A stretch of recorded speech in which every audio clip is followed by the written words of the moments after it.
The company reporting a healthy second quarter. Our Frank Holland spoke to the CEO just a short while ago. He joins me with the highlights. Frank? Hey there, Kelly. Shares of DHL trading higher after reporting revenues that beat estimates and Q2 profits that were in line with estimates for the world's largest shipper. The stock surging 75% from its 52-week low in March as e-commerce exploded during the pandemic.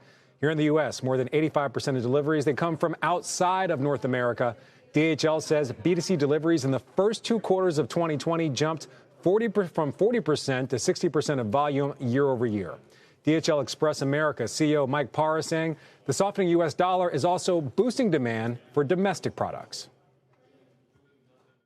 We're growing double-digit outbound from the United States in regards to goods manufactured, developed, U.S.-made goods going out to the world. It's growing double digits.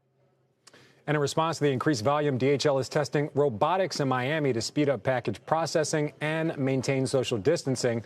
The company also using pop-up shops like this one in Washington, D.C., giving customers contactless drop-off and pickup. DHL is also exploring wider use of these electric cargo bikes it's also testing in Miami. Parra says it could expand to other cities as B2C continues to grow because these bikes can actually deliver 10% more than large trucks in dense urban areas.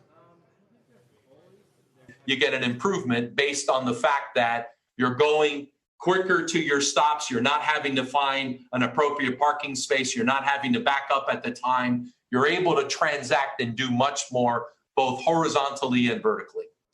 And DHL is forecasting its business will grow more than 50% year over year for the rest of 2020, with B2C being about 80% of that volume. The company also providing its workers with a more than $350 bonus for working during the pandemic.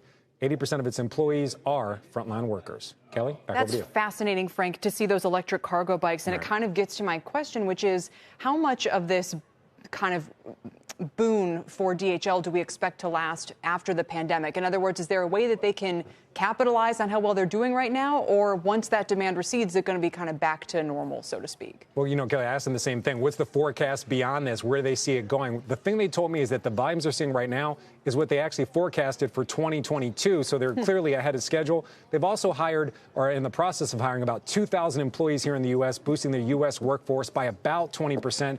So obviously a commitment right there that they believe that this trend is going to continue long term. That makes sense. It's just accelerating the kind of digitization, the delivery of the U.S. economy. Interesting.